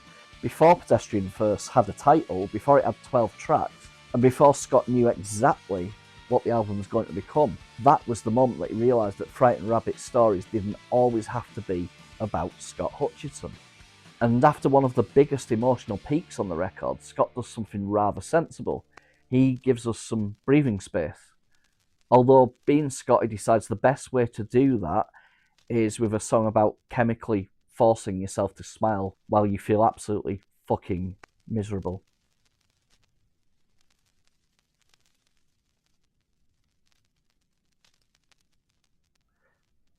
And after State Hospital, Scott gives us what he described as a bit of breathing space. Although this being Frightened Rabbit, their idea of breathing space is apparently to write what Scott himself called an exercise in making the most miserable song possible.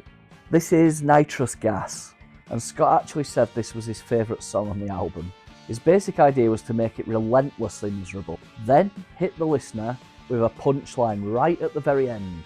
He also thought it was important to the shape of Pedestrian Verse because so much of the album is completely full pelt, whereas this allows everything to become quieter and more restrained for a few minutes. And musically, I can understand why some people might hear something almost comforting in it. It's beautiful, it's melodic, and those backing vocals give it this lovely warmth. There's something almost soothing about the arrangement, but I've never found this song uplifting. Quite the opposite. I actually think Nitrous Gas is one of the most heartbreaking songs on the entire album. In fact, one of the most heartbreaking songs he ever wrote. And a huge part of that isn't even necessarily the lyrics, it's Scott's voice. He just sounds absolutely broken to me. There's a fragility in the way that he delivers this that I find incredibly difficult to ignore. Other songs on this album might contain darker imagery or bigger emotional explosions, but there's something about Scott's performance here that makes Nitrous Gas hit me particularly hard. He doesn't sound like somebody dramatically announcing that he's miserable. He just sounds exhausted by it, and that distinction makes all the difference because the central idea of the song is basically happiness being something that Scott can't quite trust. Even when things are going well, there's almost an instinct to reject it. And that's where the title becomes such a brilliant metaphor. Nitrous gas, laughing gas, something that can create a feeling of euphoria chemically. You can laugh, you can feel good, but the source of that feeling is artificial and temporary. Eventually it wears off, and Scott takes that idea and applies it to happiness itself. What happens if happiness doesn't feel natural anymore? What if misery has become so familiar that actually feeling good sometimes becomes uncomfortable? That's the really sad thing at the centre of this song. Scott isn't simply saying, I'm unhappy. He's almost saying, I'm more comfortable being unhappy. And that's considerably darker. There's this rejection of what he describes as sickly joy, preferring instead to return to the familiar taste of self-loathing. And then comes that extraordinary admission that he's actually dying to be unhappy again. It's such a perfectly Frightened Rabbit contradiction. Most people spend their lives trying to escape unhappiness. Scott's character here has lived inside it for so long that happiness itself starts feeling like a foreign substance. Misery has become home. And there's that idea again, not a literal house this time, but something familiar enough that you instinctively return to it. Now, The Guardian described this song at the time as one long dark joke about Scott's reputation as a permanently miserable songwriter. And Scott himself called it essentially a one-liner extrapolated into a song. And that's important because there is humour here, and Scott knew perfectly well by this point that he had a reputation. The miserable Scottish bloke, the songwriter who can find something depressing in absolutely everything. And Nitrous Gas knowingly plays with that image. Things are getting better. Absolutely not. Get this happiness away from me immediately. But that's where Scott's delivery complicates the joke for me, because however knowingly funny the idea might have been when he wrote it, I don't hear somebody winking at me when he sings it. I hear somebody who sounds genuinely wounded, and that's why I can't experience this as simply the amusing Frightened Rabbit miserablest song that Scott's explanation might suggest. The joke is there, but so is the pain, and maybe that's actually what makes the song work so well. Scott could simultaneously recognise the absurdity of his own relationship with unhappiness and still experience it. Those things don't cancel each other out. You can know you're behaving irrationally, you can joke about it, you can write a clever metaphor about it, and none of that necessarily changes how you feel. And there's another part of this song that I find particularly revealing. Scott presents happiness almost as something that has attempted to live with him, and it decides that it can't. He can't live with that. That's such a beautifully sad little reversal. Normally we'd think of somebody being unable to live with unhappiness. Here, Scott can apparently cope perfectly well with happiness packing its bags and leaving. He's been without it before, he knows how this works, and again, the arrangement makes all of this even stranger, because Nitrous Gas doesn't sound ugly, it sounds gorgeous. One contemporary review called it a mournful ballad and singled out the contradiction between the beauty of the song and the unhappiness at its centre. And the band arrangement is particularly important here. Scott said nitrous gas offered breathing space from the more aggressive materials surrounding it, and you can hear that immediately. Everything opens out, nobody seems in a hurry. The backing vocals become much more prominent, and when the band performs it live around this period, Gordon Skeen and Grant Hutchinson would actually come forward to join him on vocals. So even though the lyric describes somebody retreating into their own unhappiness, the music almost surrounds Scott with other voices, and there's something rather beautiful about that. He's singing about isolation, but he's not actually singing alone. And then finally comes Scott's punchline. After 3 minutes of rejecting happiness, embracing self-loathing, and apparently longing to return to misery, he suddenly reveals the ridiculous reason he's been feeling so good. He's been on laughing gas. And that's the joke Scott said he'd spent the entire song setting up. All that happiness, don't worry, it wasn't real. The nitrous wears off, and presumably normal, miserable service can resume. It's funny, it absolutely is, but for me it doesn't undo anything and everything that came before it. If anything, it makes the whole thing sadder, because the happiness was chemically induced, and it was temporary, something borrowed rather than something he could keep. And once you know it's going to wear off, there's almost an inevitability to returning to the emotional state that feels familiar. That's why I find nitrous gas so affecting. Some people might hear this beautiful melody, those harmonies and the punchline, and find something strangely uplifting and amusing in it.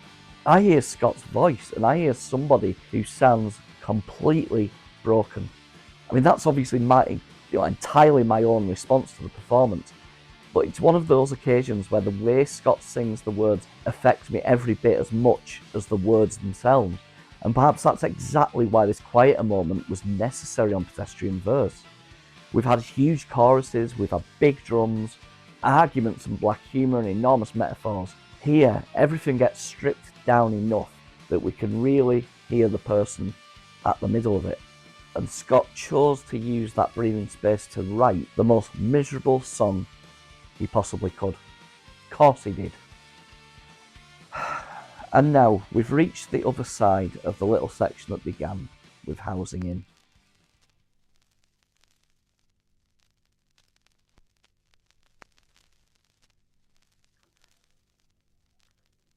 And now, we've reached the other side of the little section that began with Housing In. Scott came home, we went through Dead Now, State Hospital, and nitrous gas.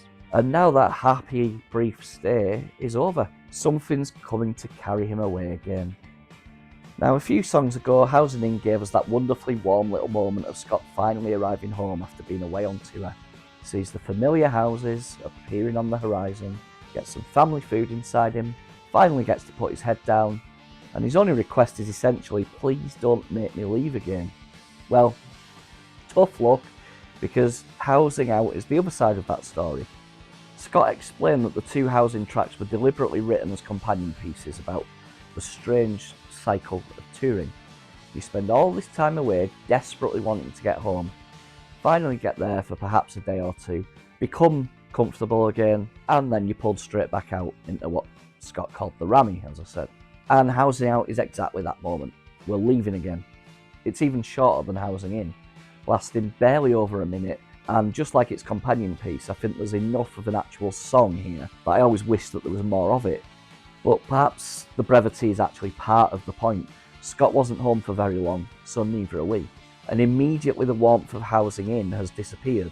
There's this feeling of movement again, of being uprooted and of returning to the cycle of travelling, performing and constantly moving between places that aren't really home. And I think having these two songs separated on the album is a really clever structural decision. If they'd simply put Housing In and Housing Out together, we'd basically have a 2.5 minute song about coming home and leaving again.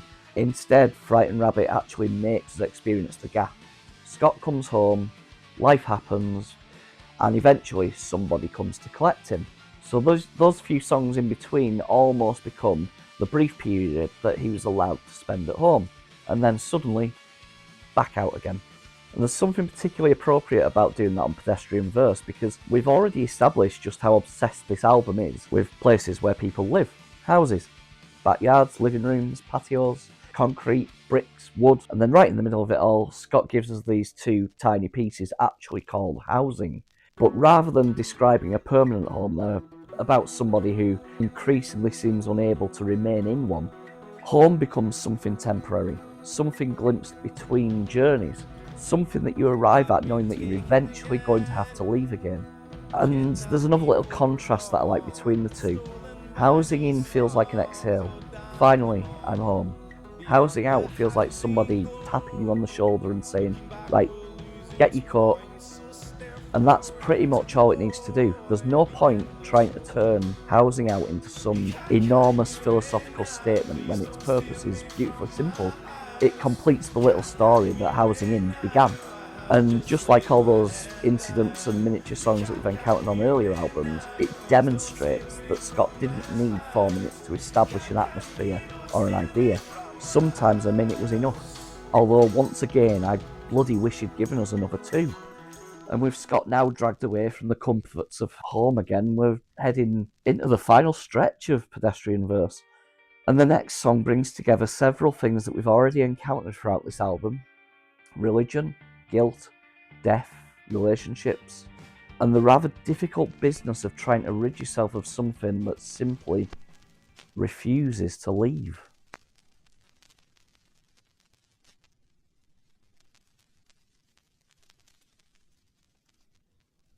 And here we are, after 11 songs of death, blood, bones, religion, failed relationships, buried secrets, houses, fire, water, and Scott Hutchison generally finding increasingly inventive ways to describe things going horribly wrong, we've reached the final track on the standard edition of Pedestrian Verse, and bizarrely, Scott's going to leave us with some hope.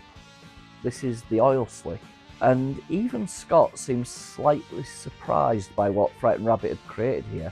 His own description of the song was, "Funky little fucker, that one," which, as he immediately admitted, wasn't something he ever expected to say about a Frightened Rabbit song. He particularly loved the drum sound, praised Billy's bass line, and saw the oil slick as the last-minute lift that Pedestrian Verse needed after what he considered potentially the darkest record yet. And you can hear that immediately. This thing is surprisingly jaunty. The bass line bounces along underneath it, and the guitars are bright and playful, and there's a looseness to the whole thing that feels quite different from some of the weight that we've encountered elsewhere. Gordon Skeen actually picked the oil slick as one of his favourites before the album was even released, describing how it was supposed to have this slightly sleazy feel to it. And lyrically, Scott is doing something quite unusual too, because the oil slick is almost a song about writing Frightened Rabbit songs. Scott described it as something of an apology to the person in his life for the fact that he found it so difficult to write about happiness. And that immediately explains the central image. Scott's words are the oil slick. All those miserable thoughts, insecurities, complaints, arguments, and self-loathing that he's been pouring into songs for years have created this great big black stain around him. And that gives us a really obvious callback to the Winter of Mixed Drinks, because Scott describes these as his thick, dark words. And we've heard that phrase before, because back on Foot Shooter, Scott was already talking about those thick, dark words. 3 years and another album later, they're still there. Except now there are apparently enough of them to constitute an environmental disaster.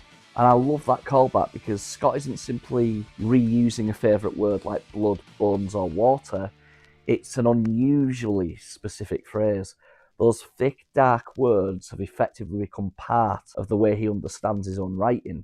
And here he imagines them spilling out into the world like oil, which leads into one of the most striking extensions of that metaphor, because this oil doesn't merely sit harmlessly on the surface, it coats wings, and that's obviously invoking the horrible images that we've all seen after real oil spills. Seabirds coated in crude oil and the feathers damaged, their ability to fly, stay warm and survive seriously compromised.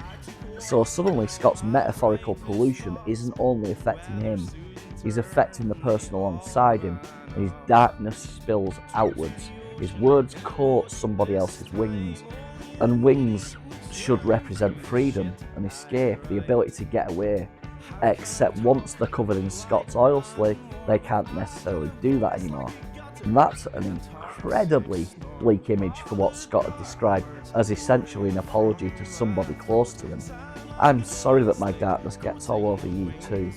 And because this is Scott Hutchison, he manages to surround that oil slick with even more familiar imagery. We're back on the ocean, we've got boats again, and we've got the idea of coming home again. Water and home. Two things that have followed us not just through Pedestrian Verse, but through virtually the entire discography. And yet there's something different about the language this time, because Scott starts talking about his brightest thoughts. I'm sorry, brightest? Scott Hutchison? After everything we've just spent 4 albums discussing, even the appearance of the word feels suspicious, and Scott knows that. That's really what the song is about. He seems almost embarrassed by the idea of expressing happiness. He questions how he's supposed to talk in terms of light and warmth, when his natural voice feels much better suited to gutters and toxic storms. This is such a perfect description of the problem. Scott Hutchison clearly understood how to write about happiness, he just didn't necessarily trust himself doing it. Darkness was comfortable territory. Misery produced imagery. Failed relationships produced songs. Self-loathing produced jokes. But what the hell are you supposed to write about when things are actually alright? And Scott even turns his attention towards us, the people listening to all this stuff. He jokes about the kind of idiot who would willingly swim through the shit he writes, which is a lovely moment of self-awareness after everything we've just been through. Because if you've made it through 4 Frightened Rabbit albums with me at this point, apparently we're the idiots. But then something genuinely unusual happens. The darkness starts lifting. Scott explained that one of his fundamental approaches to songwriting was that he could make the body of a song as overwhelmingly dark as he wanted, providing that there was some kind of upward trajectory at the end, which he has done before, we know that. That glimmer of hope gave him permission to go into much darker places beforehand. And the oil slick might be the purest example of that philosophy, because we arrive at one of my favourite Scott Hutchison reversals. There's a light, but there's a tunnel to crawl through. Normally, of course, we'll talk about seeing light at the end of the tunnel. You're already inside the darkness and eventually you'll reach the light. Scott reverses it. The light is there, we know it exists, but there's still a bloody tunnel between us and getting to it. And I think that's a far more believable kind of hope. He's not saying everything will be fine, he's saying everything might be fine, but getting there is going to require some work. It's optimism, Frightened Rabbit style, and that line has taken on a life of its own amongst fans actually. I've seen There's a Light but There's a Tunnel to Crawl Through appear repeatedly in Frightened Rabbit inspired artwork over the years. It's become one of those Scott Hutchison lyrics that seems to have escaped from the song itself and entered into the wider language of the fan community. And I can completely understand why, because it doesn't deny that things can be awful. It doesn't pretend the tunnel isn't there. It simply says that the light exists as well. And Scott keeps going. There's love, even though misery is still hanging around. There's hope, and ultimately he reaches the conclusion that perhaps we'll be fine. Scott later talked about the final section specifically and explained why that little upward turn mattered so much to him. For all the tragedy and darkness in his writing, he felt that the glimmer at the end prevented the songs from becoming oppressive or indulgent. And I think that's really important when talking about Frightened Rabbit, because it's very easy to reduce this band to sad Scottish man writes sad songs, and yes, there's quite a lot of evidence available if you want to make that argument. But there's always been something else underneath it. There's resilience, humour, defiance, the possibility that tomorrow might be marginally less shit than today. Even Floating in the Forth, one of the darkest songs Scott ever wrote, eventually pulled itself back from the edge. And Scott himself specifically compared the oil slick to Floating in the Forth, because both songs provide that last minute lift at the end of otherwise very dark records. And it's a really interesting connection. The Midnight Organ Fight ends with Scott choosing to keep going. Pedestrian Verse ends with Scott saying there's still hope and perhaps we'll be alright. Different circumstances, different Scott, different Frightened Rabbit, but that upward trajectory remains. And then, because apparently even that was getting a little too sincere for him, The record ends with birds chirping. Scott later confirmed that that was essentially a little joke after everything that you've just experienced. Frightened Rabbit literally finished their darkest record with the sound of a lovely day outside. Of course they bloody do. But I actually think the Oil Slick is a brilliant ending to Pedestrian Verse, because look at where we started. Like, Acts of Man gives us somebody admitting, I'm not heroic, but I'll try. And after everything that's happened between there and here, the Oil Slick eventually arrives at, things are disastrous, but there's still hope. I think we'll be fine. That's quite a journey. And maybe that's ultimately the thing I've taken most from Pedestrian Verse. This album doesn't suddenly find Scott Hutchison becoming optimistic. It finds him becoming slightly more willing to allow optimism into the room. The darkness hasn't disappeared, the thick dark words haven't disappeared, the Oil Slick hasn't disappeared, but neither has the light. And if you've got to crawl through a tunnel to reach it, then start crawling. And that's where the standard edition of Pedestrian Verse ends. It's not where our journey through the material surrounding this album ends though, because just as we've had with the previous records, there are another 3 bonus tracks sitting there, but we're not opening that particular box yet. For now though, Pedestrian Verse leaves us somehow surprisingly feeling quite pleasant. The birds are singing, there's light ahead, there's still hope, and somehow, after everything Scott Hutchison has put us through over these 12 songs, I think we'll be fine.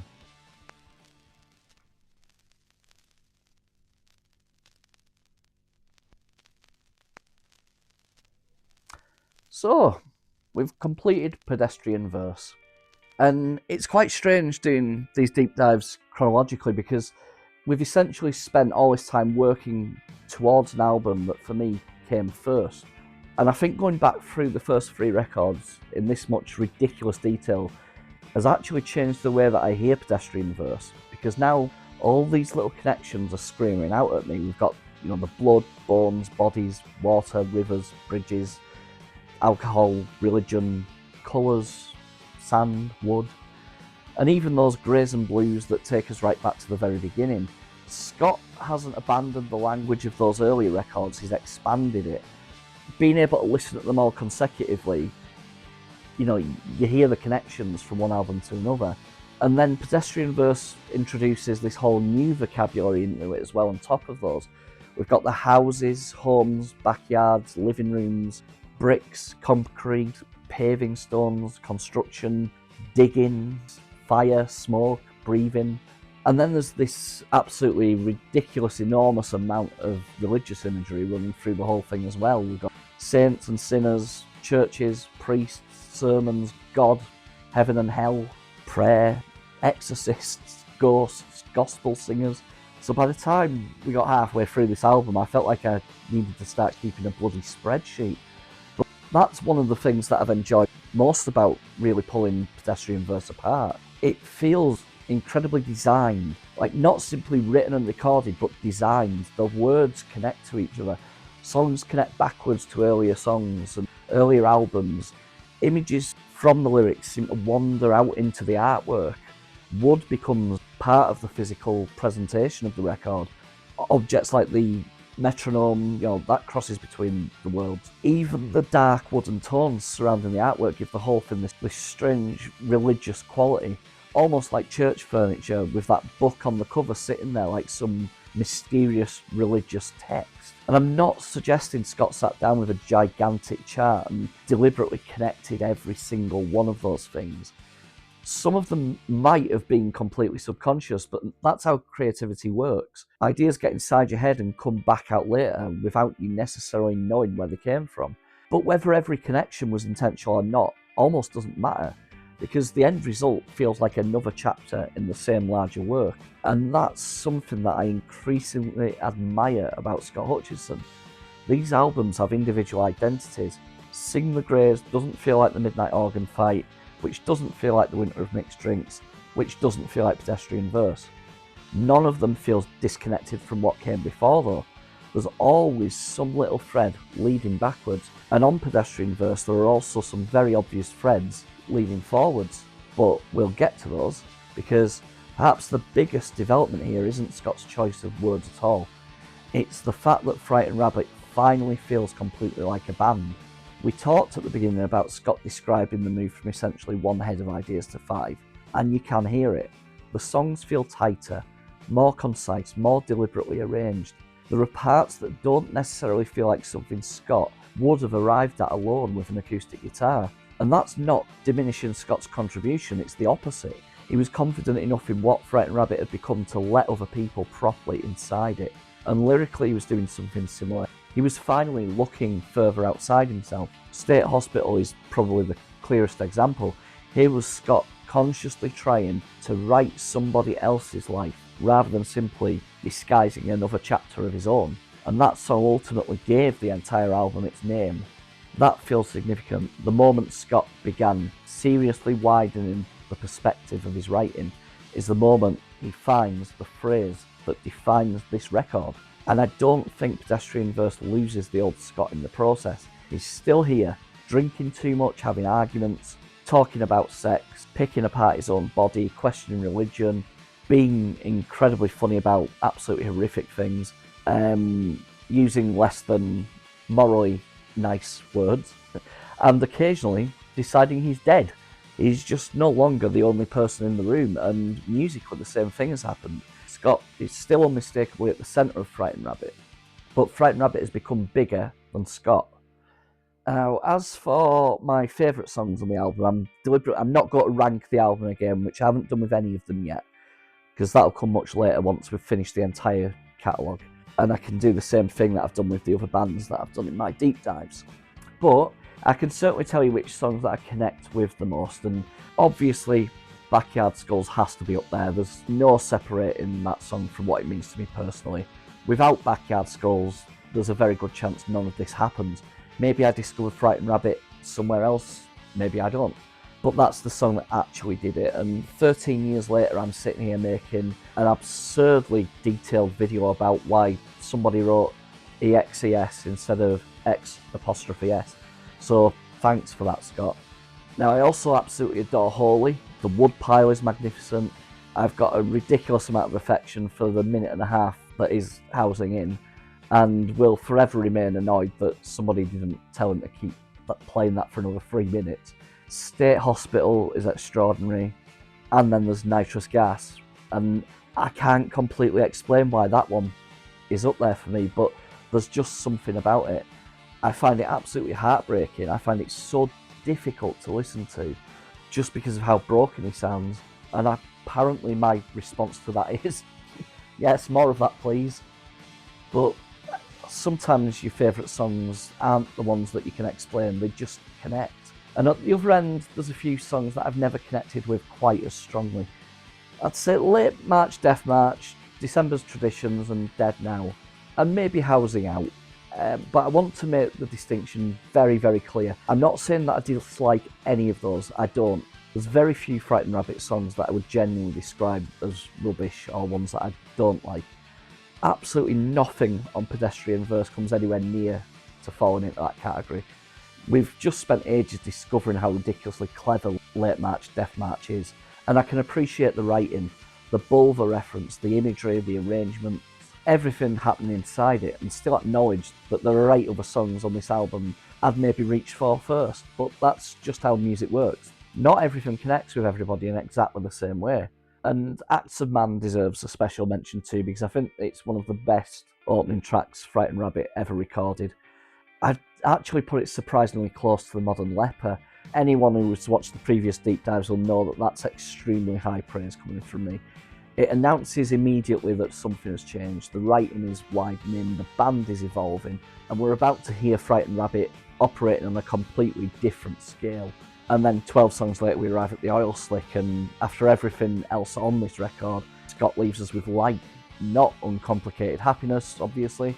Let's not get ridiculous, this is still Frightened Rabbit, but there is a light, and there's a tunnel to crawl through, and I think that's actually a beautiful place for Pedestrian Verse to leave us, because perhaps that's Scott Hutchison's version of optimism again, and part of our ever-increasing Scott Hutchison quantifiable scale of optimism.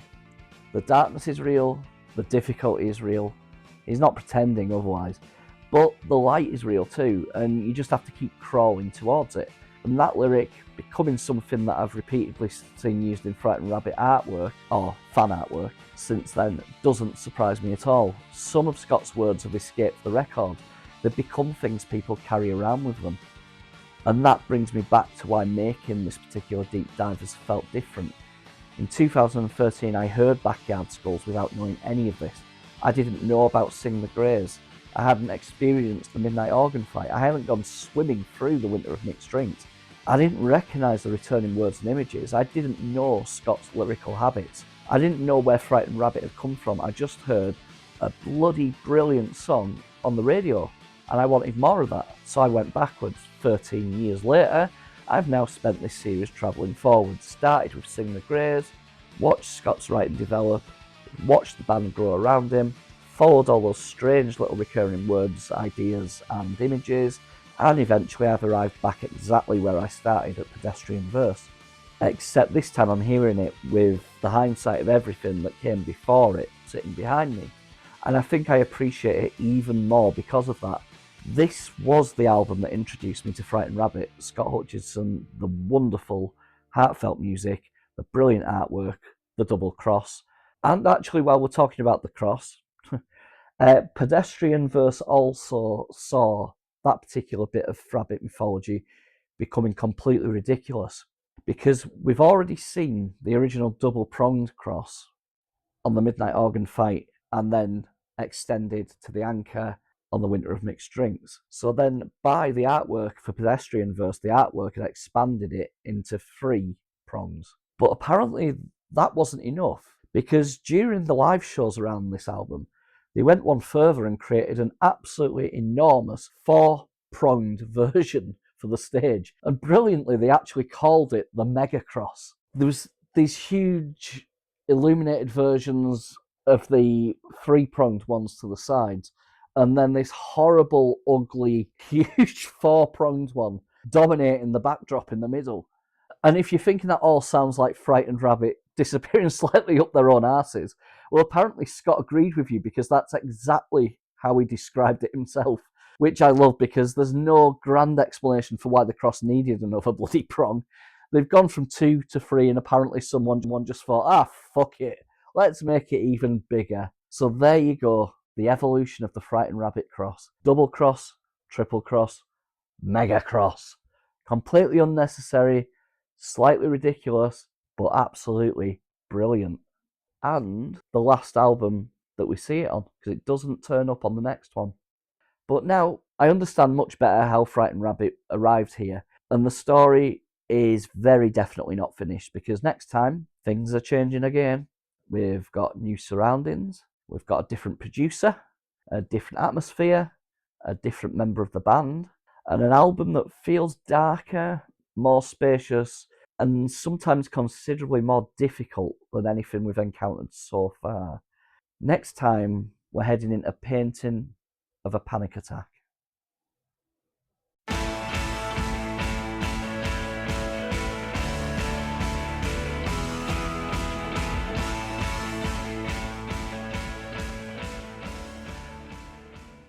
I've done it again, haven't I? I'm so sorry.